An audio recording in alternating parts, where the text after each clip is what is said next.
Car shows are a content goldmine. You got rare classics, crazy custom builds, new models being unveiled for the first time, and a full-on community vibe you can feel the second you walk in. But they're also crowded, busy, and unpredictable. So if you show up without a plan, you'll end up with a bunch of random shots that felt great in the moment and then fall apart in the edit.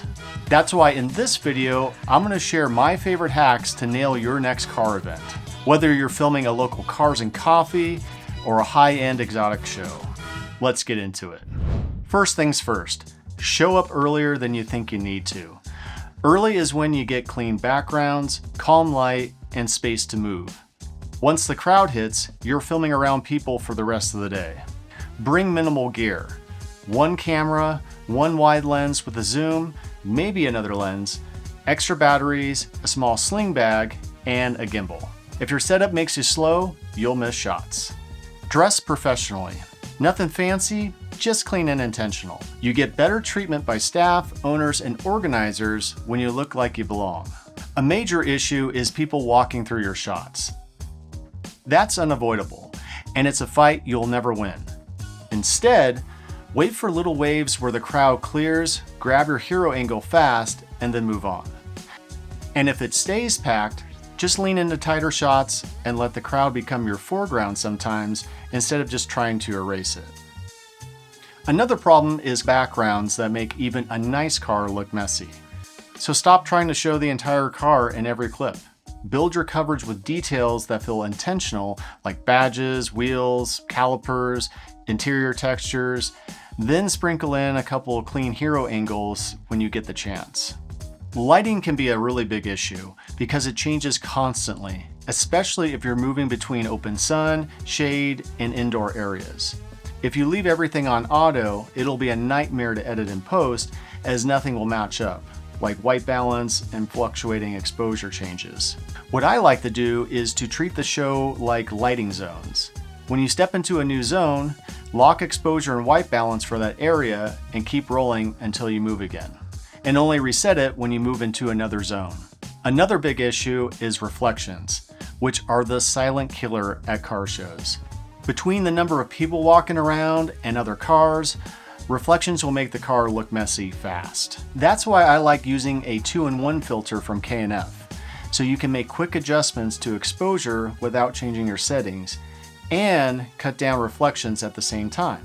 And if you want an in-depth review on that filter, I'll leave a link in the description.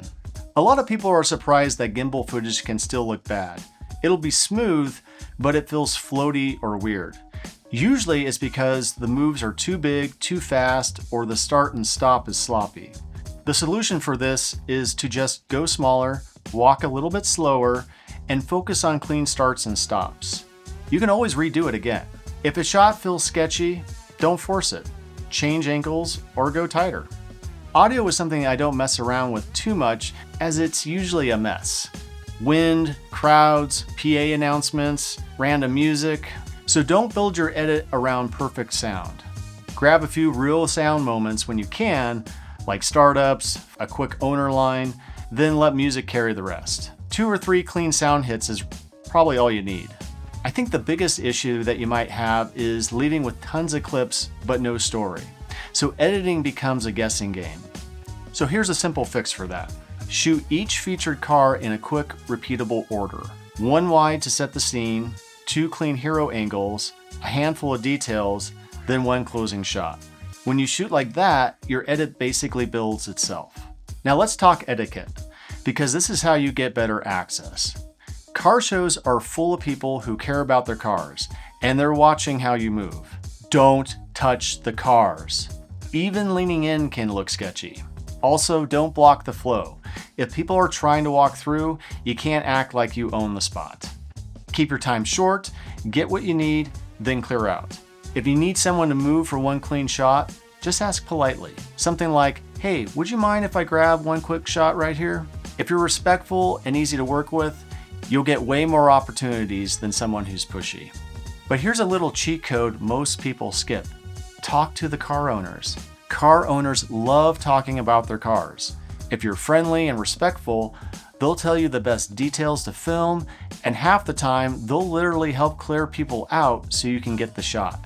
Hey, this thing is super clean. Mind if I grab a quick shot of it?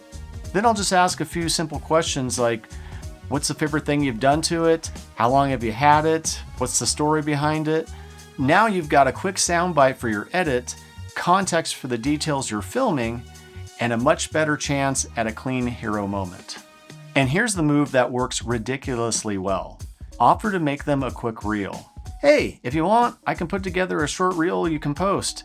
I'll send it to you. That instantly flips you from random person with a camera to someone bringing value. Now, if you want better access at bigger shows, you need to think about press access. So what you want to do is apply early, meaning don't email them 2 days before. Link past work, a clean portfolio, or 2 to 3 strong examples is enough.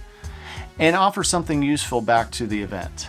A short highlight reel, a handful of hero photos, or a recap they can post. Make it easy for them to share. Deliver a few clips in the right aspect ratios, clean file names, and simple caption suggestions. Even if you get denied, still shoot the event. Next time you'll have the exact portfolio that gets you approved. Another thing that I've done when I've posted an event on Instagram is to invite the venue as a collaborator. That way, the reel shows up on both accounts and you're not relying only on your audience to get views. Plus, they like this because you're giving them more reach. If this video made your workflow a little bit easier, go ahead and hit that like button. It helps me more than you think. And if you want more straightforward tips on shooting and editing better car content, go ahead and hit subscribe. I'm Andrew Cooper. Thanks for hanging out with me today. I'll see you in the next video. Take care.